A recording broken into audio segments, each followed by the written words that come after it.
എല്ലാവർക്കും എൻ്റെ വിനീതമായ നമസ്കാരം. കൊല്ലം പ്രസ് ക്ലബിൽ ഈ പരിപാടിയിൽ പങ്കെടുക്കാൻ എനിക്ക് വളരെ സന്തോഷമുണ്ട്.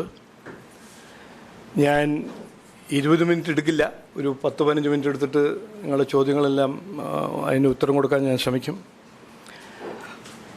ആദ്യം എനിക്ക് പറയാനുള്ളത്, ഞങ്ങൾ കാണുന്നത് BJP NDA ഈ ഇലക്ഷനെ കാണുന്നത് നിർണായകമായ ഇലക്ഷൻ.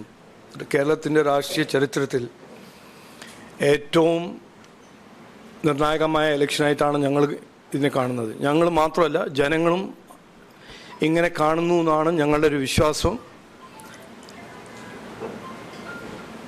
അപ്പോൾ ഈ ഇലക്ഷൻ ഒരു മാറ്റത്തിൻ്റെ ഇലക്ഷനാണ്. മാറ്റം, എന്തു മാറ്റം? ഭരണമാറ്റം മാത്രമല്ല, ഒരു ഭരണശൈലിയിൽ മാറ്റം, രാഷ്ട്രീയ സംസ്കാരത്തിലൊരു മാറ്റം, വിവാദത്തിൽ നിന്നൊരു വികസനത്തിലേക്കൊരു മാറ്റം ആയിട്ടാണ് ഞങ്ങൾ കാണുന്നതും അങ്ങനെയാണ് ഞങ്ങൾ പ്രവർത്തിക്കുന്നതും. ഇപ്പോൾ കഴിഞ്ഞ ഇത് ജനങ്ങൾ ഏറ്റെടുക്കുന്നുണ്ട് എന്നാണ് ഞങ്ങളുടെ വിശ്വാസം. ഇത് ജനങ്ങളുടെ മനസ്സിൽ കയറുന്നുണ്ട്. ഇതൊരു നിർണായകമായ ഇലക്ഷനാണ്, മാറ്റം വേണം എന്ന് അതിനും ഞങ്ങൾ വിശ്വസിക്കുന്നു. കഴിഞ്ഞ 4 ദിവസം CPM കോൺഗ്രസ് പറയുന്നതും ചെയ്യുന്നതും നമ്മളൊന്ന് പരിശോധിച്ചാൽ ജനങ്ങൾ ഈ മാറ്റം ആവശ്യപ്പെടുന്നുണ്ടെന്ന് നമുക്ക് കൃത്യമായി മനസ്സിലാക്കാൻ കഴിയും. 2 ഉദാഹരണമായിട്ട് ഞാൻ പറയാൻ ഇന്ന് ആഗ്രഹിക്കുന്നു. ഒന്നാമത്തത്, ഇന്നലെ മിനിഞ്ഞാന്ന് ബഹുമാനപ്പെട്ട മുഖ്യമന്ത്രി, 10 കൊല്ലം ഭരിച്ച മുഖ്യമന്ത്രി, എല്ലാം ശരിയാവും എന്നൊരു വാഗ്ദാനം കൊടുത്ത് വോട്ട് നേടിയ ഒരു മുഖ്യമന്ത്രി,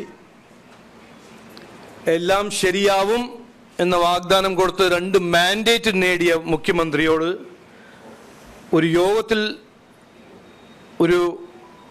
പങ്കെടുക്കുന്ന ഒരു വ്യക്തി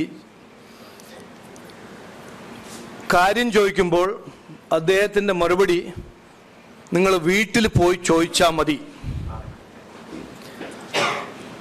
അതാണ് മാറ്റേണ്ടത്. കാരണം ജനാധിപത്യ സംവിധാനത്തിൽ 5 കൊല്ലം മാൻഡേറ്റ് കിട്ടുമ്പോൾ, ഒരു MLAക്ക് ഒരു സർക്കാരിന് മാൻഡേറ്റ് കിട്ടുമ്പോൾ 5 കൊല്ലം കഴിഞ്ഞിട്ടും, അല്ലെങ്കിൽ ഈ കേസിൽ 10 കൊല്ലം കഴിഞ്ഞിട്ട് ജനങ്ങളുടെ മുമ്പിൽ വന്ന് റിപ്പോർട്ട് കാർഡ് കൊടുക്കാൻ കഴിവും ധൈര്യം ഉണ്ടാവണം. ഒരു MLA ആണെങ്കിലും, ഒരു സർക്കാരാണെങ്കിലും, ഒരു മുഖ്യമന്ത്രി ആണെങ്കിലും ആ ധൈര്യം ഉണ്ടാവണം. കാരണം നിങ്ങളുടെ വാഗ്ദാനം കേട്ട് നിങ്ങളെ വിശ്വസിച്ച് ഒരു അവസരം കൊടുക്കുമ്പോൾ നിങ്ങളുടെ ഉത്തരവാദിത്വമാണ്. അത് MLA ആണോ, മന്ത്രിയാണോ, മുഖ്യമന്ത്രിയാണോ, പാർട്ടിയാണോ, നിങ്ങളുടെ ഉത്തരവാദിത്വമാണ് പോയി പറയാൻ. നിങ്ങൾ ഞങ്ങളെ വിശ്വസിച്ചു, ഞങ്ങൾക്കൊരു അവസരം തന്നു, ഞങ്ങൾ ഇതെല്ലാം ചെയ്തു, ഇത് ചെയ്തില്ല എന്ന് പറയാൻ ധൈര്യം ഉണ്ടാവണം, നട്ടലുണ്ടാവണം. പക്ഷേ ചോദിക്കുമ്പോൾ പേടിച്ചിട്ട് ഭയം വന്ന് നിങ്ങൾ വീട്ടിൽ പോയി ചോദിക്കുന്നത് ജനാധിപത്യ സംവിധാനമല്ല. ഇത് പഴയ സ്റ്റാലിനിസ്റ്റ് USSRലോ പഴയ മാർക്സിസ്റ്റ് ചൈനയിൽ നടക്കുന്ന കാര്യങ്ങളായിരിക്കും. പക്ഷേ ഇന്ത്യ ഡെമോക്രസിയിൽ ഇത് നടക്കുന്ന കാര്യമല്ല. ഇതിനെയാണ് മാറ്റേണ്ടത് എന്ന് ഞാൻ ഒരു ഉദാഹരണമായിട്ട് പറയുന്നു. ഇത് ജനങ്ങൾക്ക് ഇഷ്ടമല്ല, ഇത് ജനങ്ങളുടെ അവകാശമല്ല. ജനങ്ങളുടെ ഫണ്ടമെന്റൽ റൈറ്റ്, നമ്മൾ കൊടുത്ത കോൺസ്റ്റിറ്റ്യൂഷണൽ റൈറ്റാണ്. രാഷ്ട്രീയക്കാരുടെ ഉത്തരവാദിത്വം ജനങ്ങളുടെ പ്രശ്നങ്ങളെ പരിഹരിക്കുക, ജനങ്ങൾ ചോദിക്കുമ്പോൾ മറുപടി കൊടുക്കുക. അത് ഒന്ന്. അപ്പോൾ ഒരു ഭയം കയറിയിട്ടുണ്ട്. ഈ 3ാം തവണ തുടരും, മറ്റാരുണ്ട് എല്ലാം ചോദിക്കുന്ന LDFനോട് ഞാൻ കൃത്യമായി പറയാൻ ആഗ്രഹിക്കുന്നത്, ഒരു മലയാളിയും ഇന്ന് 10 കൊല്ലം നിങ്ങളുടെ പെർഫോമൻസ് കണ്ട്, നിങ്ങൾ എന്ത് സോഷ്യൽ മീഡിയയിൽ ഏത് വീഡിയോ ഉണ്ടാക്കിയാലും, പരസ്യം ഹോർഡിങ്ങിലിട്ടാലും ജനങ്ങൾക്കറിയാം നിങ്ങൾ പറഞ്ഞത് എന്തായിരുന്നു, എല്ലാം ശരിയാവും. ഇന്നും 48% വീടിൽ കുടിവെള്ളമില്ല. ഈ നാട്ടിൽ രാജ്യത്തിൽ ഏറ്റവും കൂടുതൽ തൊഴിലില്ലായ്മ കേരളത്തിലാണ്. ഏറ്റവും കൂടുതൽ വിലക്കയറ്റം കേരളത്തിലാണ്. ഇതാണ് ഫാക്റ്റ്. അപ്പോൾ 10 കൊല്ലം മുമ്പേ എല്ലാം ശരിയാവും എന്ന് പറഞ്ഞ് വോട്ട് നേടിയ സർക്കാരോട് എനിക്ക് പറയാനുള്ളത്, ശരിയായിട്ടില്ല. ഇനി 3ാം തവണ സർക്കാർ ഉണ്ടാക്കുമെന്ന് നിങ്ങൾ വിചാരിക്കരുത്. കാരണം ജനങ്ങൾ വിഡ്ഢികളല്ല, ജനങ്ങൾക്ക് എല്ലാം അറിയാം. ഒന്ന്. രണ്ടാമത്തെ ഒരു പ്രചരണം 3 ദിവസം 4 ദിവസം തുടങ്ങിയൊരു പ്രചരണമാണ്. അത് നമ്മളെല്ലാം എല്ലാവരും മനസ്സിലാക്കി പരിശോധിക്കണം. ഇത് എന്തുകൊണ്ട് ഇലക്ഷൻ്റെ ഒരു 14 ദിവസം മുമ്പേ കോൺഗ്രസ് പാർട്ടി പെട്ടെന്ന് ഓടിച്ചാടി ഇറങ്ങി പറയുന്നു CPM BJPന്റെ ബി ടീമാണ്. അത് കഴിഞ്ഞിട്ട് 24 മണിക്കൂർ കഴിഞ്ഞിട്ട് ബഹുമാനപ്പെട്ട മുഖ്യമന്ത്രി പറഞ്ഞു, അല്ലല്ല, രാഹുൽ ഗാന്ധിയാണ് BJPന്റെ ബി ടീം. ആരാണ് ആരുടെ ബി ടീം? നമുക്കൊന്ന് ചർച്ച ചെയ്യണം. ഒന്ന് അതിനെക്കുറിച്ചൊരു ഡിസ്കഷൻ നടത്തണം. ആദ്യമായി ഈ കാര്യത്തിനെ കുറിച്ച് എനിക്ക് പറയാനുള്ളത്, എന്തുകൊണ്ട് ഈ സമയത്ത് അവർ പറയുന്നു ഒന്ന് ആലോചിക്കണം. 7 മാർച്ച് മുതൽ ഞങ്ങൾ നടത്തുന്ന ഒരു ക്യാമ്പയിൻ്റെ പേര്, ഞങ്ങളുടെ ക്യാമ്പയിനാണ് CPM കോൺഗ്രസ് 2 അല്ല 1. അത് ഞങ്ങൾ തെളിവുകൊണ്ട് പറയുന്നതാണ്. ഇത് ഒരു മുദ്രാവാക്യമൊന്നുമല്ല, ഇത് ഫാക്റ്റാണ്. അത് ജനങ്ങൾ ഏറ്റെടുക്കുന്നു, മനസ്സിലാക്കുന്നു എന്ന് മനസ്സിലാക്കുമ്പോഴാണ് CPM കോൺഗ്രസ് ഈ ഭരണനാട്യം. എന്താണ് CPM പറയുന്നത്? കോൺഗ്രസ് BJPന്റെ ബി ടീമാണ്. കോൺഗ്രസ് എന്ന് പറയുന്നു CPMഉം BJPയും തമ്മിലൊരു അണ്ടർസ്റ്റാൻഡിങ് ഉണ്ടെന്ന്. ആരുടെ ഒപ്പം ആർക്കാണ് അണ്ടർസ്റ്റാൻഡിങ് നമ്മളൊന്ന് പഠിക്കണം. 2004 മുതൽ 2014 വരെ ഒരു സർക്കാർ ഉണ്ടായിരുന്നു, ഇന്ത്യൻ സർക്കാർ. ആ സർക്കാരിന്റെ പേരായിരുന്നു UPA. ഏറ്റവും ഭീകരമായ അഴിമതി നടന്ന കാലങ്ങളായിരുന്നു 2004 മുതൽ 2009. 2G scam, Colgate scam, Adarsh scam, Commonwealth scam. ആ കോൺഗ്രസ് സർക്കാരിന് എങ്ങനെയാണ്, ആരുടെ പിന്തുണ കൊണ്ട് ആ കോൺഗ്രസ് സർക്കാർ നടത്തുന്നത്? ആരും മറന്നിട്ടില്ല. CPMന്റെ പിന്തുണ കിട്ടിയിട്ടാണ് ആ സർക്കാർ നടന്നത്, കോൺഗ്രസിന്റെ സർക്കാർ. ആരായിരുന്നു A ടീം, ആരായിരുന്നു B ടീം? ആലോചിക്കേണ്ടത്. ഓക്കെ. പിന്നെ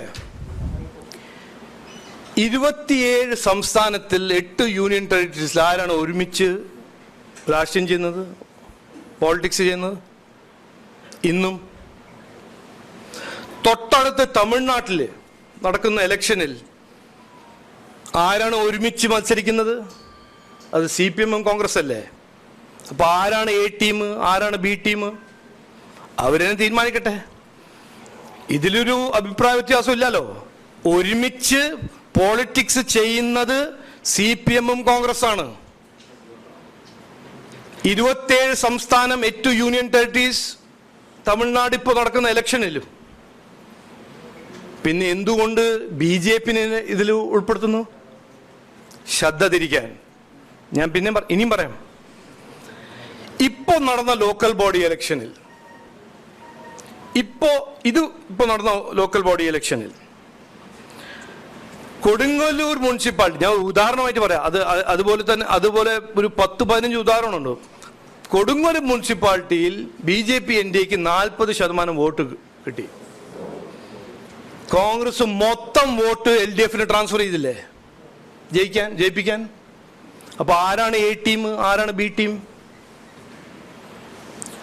മറ്റൊരു ഉദാഹരണം,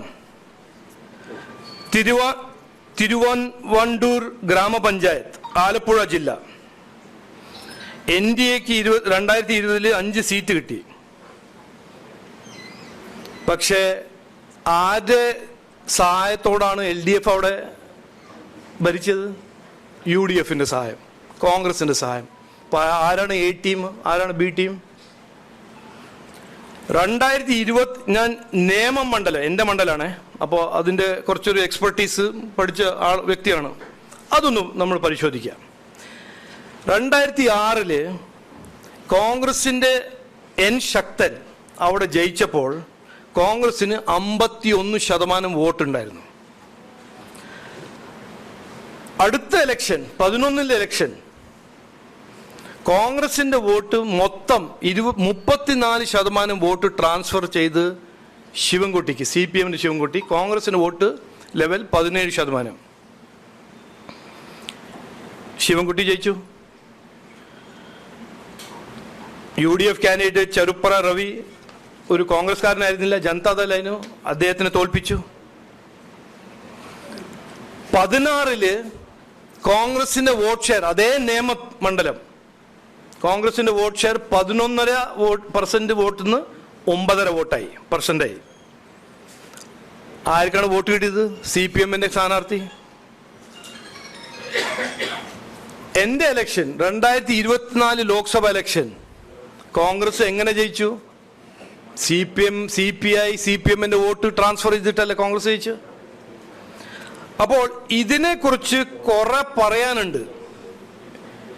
ജനങ്ങളെ വിഡ്ഢിയാക്കേണ്ട ഈ B team C team A ടീമിന്റെ പ്രചരണം കോൺഗ്രസും CPM ഒരുമിച്ച് ചെയ്യുമ്പോൾ നമ്മൾ ഇന്ന് ആലോചിക്കേണ്ടത്, ഒന്ന്, അത് നുണയാണ്, ഓക്കെ, അത് നമ്മളെല്ലാവരും സമ്മതിക്കും, ഞാനിപ്പോൾ പറഞ്ഞല്ലോ. പക്ഷെ എന്തുകൊണ്ട് ചെയ്യുന്നു? ഭയം. കോൺഗ്രസിന് മനസ്സിലായിട്ടുണ്ട്, അവരാ തന്ത്രം. ലോക്കൽ ബോഡി ഇലക്ഷൻ കഴിഞ്ഞിട്ട് അവരൊരു പ്രചരണം ഉണ്ടായിരുന്നല്ലോ, ഞങ്ങൾ 100 സീറ്റ് ജയിക്കും, 100 സീറ്റ് ജയിക്കും. അതിപ്പോൾ 100 സീറ്റൊന്നും എത്താൻ പോകുന്നില്ല, 40 തന്നെ ക്രോസ് ചെയ്യുമെന്ന് അവർക്ക് സംശയമുണ്ട്. എങ്ങനെയെങ്കിലും ഒരു സമുദായത്തിന്റെ വോട്ട് കൺസോളിഡേറ്റ് ചെയ്യണം എന്ന് അവരുടെ ഒരു ആഗ്രഹം, അവരൊരു പൊളിറ്റിക്കൽ തന്ത്രം, രാഷ്ട്രീയ തന്ത്രം. അതെങ്ങനെയാണ് ചെയ്യേണ്ടത്? CPM BJP-ന്റെ ഒപ്പമുണ്ടെന്ന് പ്രചരണം നടത്തിയാൽ ആ സമുദായത്തിന്റെ വോട്ട് മൊത്തം കോൺഗ്രസിന് കിട്ടുമെന്ന് അവരുടെ ഒരു രാഷ്ട്രീയ പ്രതീക്ഷ. എന്തുകൊണ്ട് അവർ ഇങ്ങനെ ചെയ്യുന്നു? തെലങ്കാനയിൽ ഞാൻ പ്രഭാരിയായിരുന്നു. തെലങ്കാന ഇലക്ഷനിൽ ഇത് കോൺഗ്രസ് നടത്തിയതും അത് സക്സസ്ഫുൾ ആക്കിയ ഒരു തന്ത്രമാണ്. അവിടെ BRS എന്ന പാർട്ടി അതിൻ്റെ ആന്റി ഇൻകംബൻസി വോട്ട് പിടിക്കാൻ പോകുന്നത് BJP ആയിരുന്നു.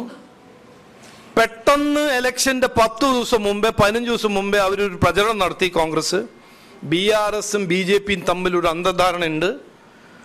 മുസ്ലിം വോട്ട് മൊത്തം, ആ ഒരു സമുദായത്തിന്റെ വോട്ട് മൊത്തം പോയി കോൺഗ്രസിന്റെ പിന്നോട്ടു. ഇതൊരു ഐറണിയല്ലേ? തെലങ്കാനയെ ഒപ്പോസ് ചെയ്ത കോൺഗ്രസ് പാർട്ടീനെ ജയിപ്പിക്കുന്നത് തെലങ്കാന ഭരിക്കാൻ. അത് അതിന്റെ കാരണം എന്തായിരുന്നു? അതിന്റെ പിന്നിൽ എന്തായിരുന്നു തന്ത്രം? ഇത് BJP-യും BRS തമ്മിലൊരു അന്തർധാരണയുണ്ട്, അതുകൊണ്ട് ഞങ്ങൾക്ക് വോട്ട് തരൂ, അവർക്ക് വോട്ട് കിട്ടി. ആ തന്ത്രം ഇവിടെ അവർ ഉപയോഗിക്കാൻ ശ്രമിക്കുന്നു. ഞാൻ ഏറെ ബഹുമാനത്തോട് പറയാണ് കോൺഗ്രസ്സുകാരോടും, ഇത് ഇവിടെ നടക്കില്ല. ഇവിടുത്തെ ജനങ്ങൾ തെലങ്കാനയിലെ ജനങ്ങളല്ല, ഇവിടെ എല്ലാം അറിയും, എല്ലാം പഠിച്ച് ആലോചിച്ച് മനസ്സിലാക്കി എന്തുകൊണ്ടാണ് നിങ്ങൾ ഈ പ്രചരണം നടത്തുന്നത്, ഈ നുണ എന്തുകൊണ്ട് പറയുന്നു, ആരാണ് A ടീം ആരാണ് B ടീം എന്ന് കൃത്യമായി ഇവിടുത്തെ ജനങ്ങൾക്ക് മനസ്സിലാക്കാൻ കഴിയും. അതുകൊണ്ട് ആ ഒരു ഭയം ഉണ്ട് കോൺഗ്രസ് പാർട്ടിക്കും CPM-നും. ഈ ഇലക്ഷൻ ഒരു മാറ്റത്തിൻ്റെ ഒരു ഇലക്ഷനാണ്. ഇവിടെ രാഷ്ട്രീയ സംസ്കാരം മാറ്റും, ഭരണം മാറും. അത് മാത്രമല്ല, ഈ വിവാദ രാഷ്ട്രീയം നമ്മൾ കണ്ട് മടുത്ത് ജനങ്ങൾ മതിയായി എന്ന് പറയുന്ന വിവാദ രാഷ്ട്രീയം മാറി ഒരു വികസന രാഷ്ട്രീയം ഇവിടെ ജനങ്ങൾ കൊണ്ടുവരും എന്ന് പറഞ്ഞു വാക്ക് ചുരുക്കുന്നു. പ്രിയപ്പെട്ടവരെ, ഇനി നമ്മുടെ ചോദ്യങ്ങളുടെ അവസരമാണ്. ഇവിടെ ചില സ്ഥലങ്ങളിലൊക്കെ ആനുകാലികമായ ചില മറ്റ് വാർത്തകളിലൂടെ വന്നിട്ടുണ്ട്. അപ്പോൾ അതുകൂടെ ചേർത്തിട്ടൊക്കെയുള്ള ചോദ്യങ്ങൾ നിങ്ങൾക്ക് ആഡ് ചെയ്യാം. അമ്പലപ്പുഴയിലെ സ്ഥാനാർത്ഥി എന്തോ പറഞ്ഞു, BJP-യുടെ മെയിൻ സ്ഥാനാർത്ഥിയേക്കാൾ കൂടുതൽ വോട്ട് പുള്ളിക്ക് കിട്ടുമെന്നോ, അങ്ങനെയൊക്കെ എന്തൊക്കെയോ കമന്റുകൾ എവിടേക്കോ വരുന്നുണ്ട്. അതടക്കമുള്ള കാര്യങ്ങൾ ചോദിക്കാവുന്നതാണ് എന്ന് തോന്നുന്നു.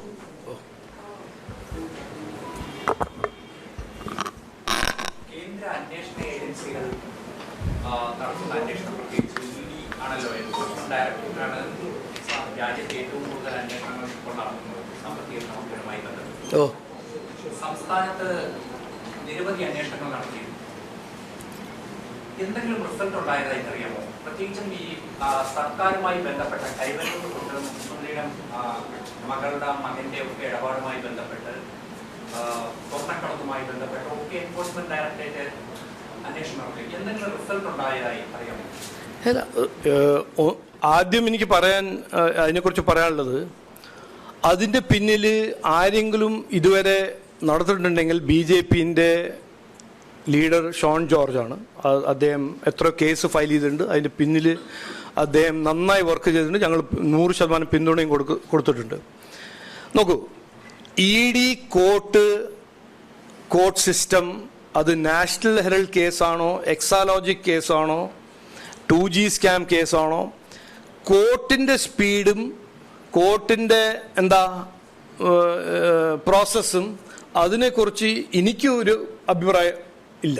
കാരണം പറഞ്ഞിട്ട് കാര്യമില്ല, അത് സ്പീഡിൽ പോകണം എന്നാണ് ഞങ്ങളെല്ലാവരും ആഗ്രഹം. Justice delayed is justice denied എന്ന് പറഞ്ഞൊരു ഒരു സേയിങ് ഉണ്ടല്ലോ, അത് ഞങ്ങളെല്ലാവരും എഗ്രി ചെയ്യുന്ന കാര്യമാണ്. പക്ഷേ അത് എന്നോട് ചോദിച്ചാൽ എക്സാലോജിക്കിൻ്റെ പ്രോസിക്യൂഷൻ വേഗം നടക്കണം. അതുപോലെ തന്നെ നാഷണൽ ഹെറൽഡിൻ്റെ കേസ് സ്കാമും വേഗം നടക്കണം. 2G അപ്പീലും വേഗം നടക്കണം. ലാവ്ലിൻ കേസിൻ്റെ അപ്പീലും വേഗം നടക്കണം. ഇതെല്ലാം കറക്റ്റാണ്. പക്ഷേ ജഡ്ജിമാർ എന്തു ചെയ്യുന്നു, ഏത് സ്പീഡിൽ ചെയ്യുന്നു, അത് എനിക്കറിയാലോ. എൻ്റെ ഒരു ഡെഫമേഷൻ കേസ് 24 കോൺഗ്രസ് എൻ്റെ എതിരെ പറഞ്ഞ ഒരു കേസ്, അതിൽ വലിയ താല്പര്യമുണ്ട് അവരെല്ലാം ജയിലയക്കണമെന്ന്. അത് 100% താല്പര്യമുണ്ട്. പക്ഷേ അത് 2 കൊല്ലമായി അതിങ്ങനെ പതുക്കെ പോകുന്നു. അതാണ് നമ്മുടെ കോർട്ട് സിസ്റ്റം. അതും എനിക്കൊരു ദിവസം ഒരവസരം കിട്ടിയാൽ, സർക്കാരിന് അവസരം കിട്ടിയാൽ അത് നമുക്ക് മാറ്റണം, സ്പീഡാക്കണം.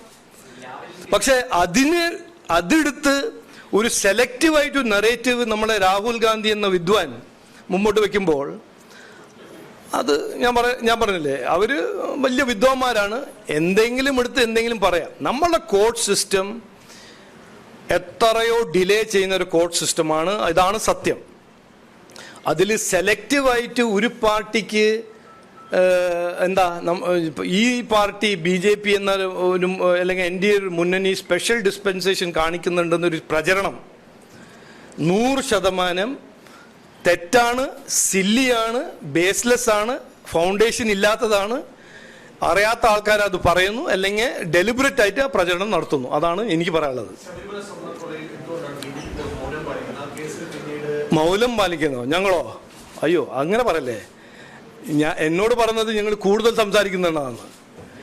എന്താണ് മൗനം പാലിക്കുന്നത്? നോക്കൂ, ഞങ്ങളുടെ കാര്യങ്ങൾ ഞങ്ങൾ കൃത്യമായി പറഞ്ഞിട്ടുണ്ട്. ഇനിയിപ്പോൾ എല്ലാ ദിവസവും പറയേണ്ട ആവശ്യമില്ല. അത് ജനങ്ങൾ തീരുമാനിക്കും. ഇതിപ്പോൾ ഇലക്ഷൻ്റെ സമയമല്ലേ.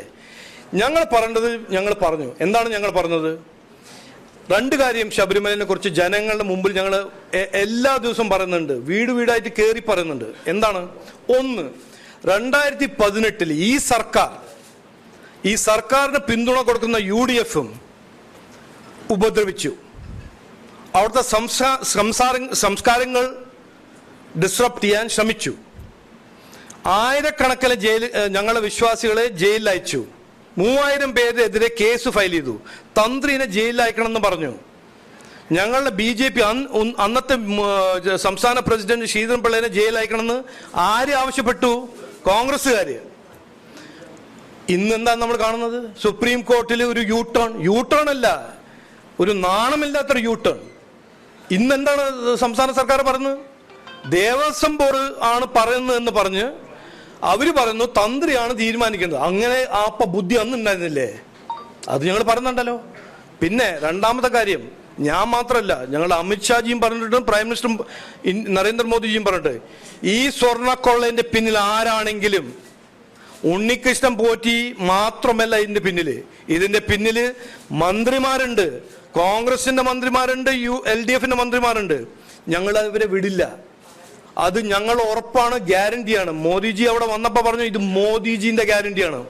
ഞാൻ 100% പറയാൻ ആഗ്രഹിക്കുന്നത്, ഉണ്ണികൃഷ്ണൻ പോറ്റി ഒരു ദല്ലാലാണ്. ആ ദല്ലാലിനെ പ്രോത്സാഹിപ്പിച്ച് സപ്പോർട്ട് ചെയ്ത് ആരാണെങ്കിലും BJP കണ്ടുപിടിച്ച് അവരെ ജയിലിൽ അയക്കുമെന്ന് ഞാൻ ഏറെ ബഹുമാനത്തോട് പറയാൻ ആഗ്രഹിക്കുന്നു.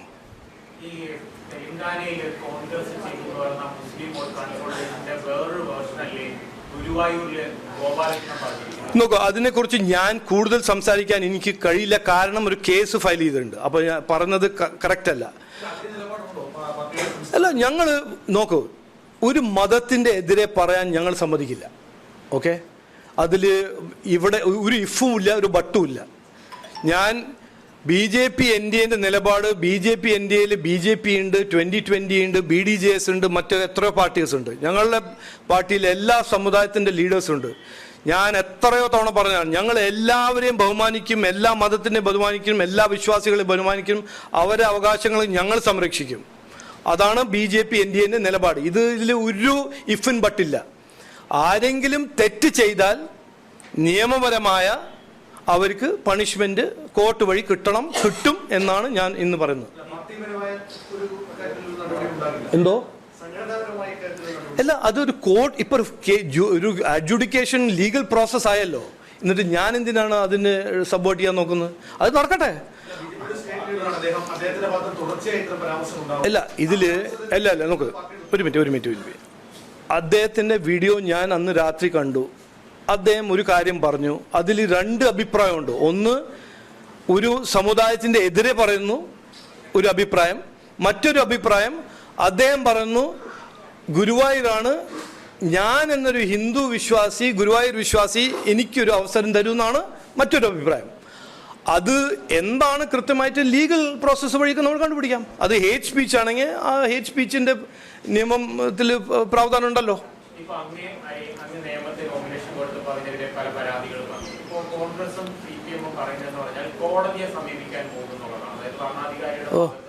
ചെയ്യണം, സന്തോഷം. അത് നോക്കൂ, ഞാൻ 18 കൊല്ലമായിട്ട് ഇവർ തപ്പി നോക്കി, 18 കൊല്ലമായ കോൺഗ്രസ് എന്നെ എതിരെ തപ്പി നോക്കി ശ്രമിക്കുന്ന പാർട്ടിയാണ്. എന്നെ റെയ്ഡ് ചെയ്തിട്ടുണ്ട്. എല്ലാ ഇലക്ഷൻ, രാജ്യസഭ ഇലക്ഷൻ, കർണാടകയിൽ മത്സരിക്കുമ്പോൾ ഞാൻ മലയാളിയാണ്, ഔട്ട്സൈഡറാണ്. ഇത് പറഞ്ഞാരാ? ഇറ്റാലിയനെ പോയി തലേ കെട്ടിവെച്ച പ്രസിഡന്റിനെ ആക്കിയ പാർട്ടിയാണ് എന്നോട് പറയുന്നത് ബാംഗ്ലൂരിൽ ഞാൻ പുറത്തത്തെ ആളാണ്. ഓക്കെ, ശരി, അത് കോൺഗ്രസ് പാർട്ടി, രാഹുൽ ഗാന്ധിന്റെ ഒരു വിചിത്ര പാർട്ടിയാണ്. അത് വിടും. അവർക്ക് എല്ലാ അവകാശവും ഉണ്ട് എന്നെക്കുറിച്ച് ചോദിക്കാനും എന്നെക്കുറിച്ച് പരിശോധിക്കാൻ. കോർട്ടിൽ പോകണമെങ്കിൽ കോർട്ട് പോട്ടെ.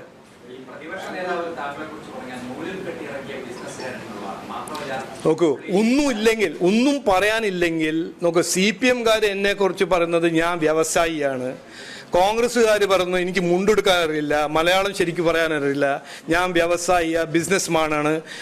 മുരളീധരൻ എന്ന കരുണാകരന്റെ മകൻ ഒന്നും ചെയ്തിട്ടില്ല ജീവിതത്തിൽ. കരുണാകരന്റെ മകനായ ഒരു ഭാഗ്യശാലി ഒരു വ്യക്തിയാണ്. എന്നോട് പറയാണ് തിരുവനന്തപുരത്ത്, ഇയാൾക്ക് മലയാളം അറിയില്ല, അവിടെ കോർപ്പറേറ്റ് സ്റ്റൈലിൽ പ്രവർത്തിക്കുന്നത്. ഞാൻ 20 കൊല്ലമായിട്ട് രാഷ്ട്രീയത്തിലാണ്. 20 കൊല്ലം 3 തവണ MP, 3.5 കൊല്ലം മന്ത്രിയായ വ്യക്തിയാണ്. അപ്പൊ എന്നെ ഒരു കോർപ്പറേറ്റ് നേരം വിളിക്കുമ്പോൾ പറയുന്ന ആളാണ് വിഡ്ഢി, ഞാനല്ല.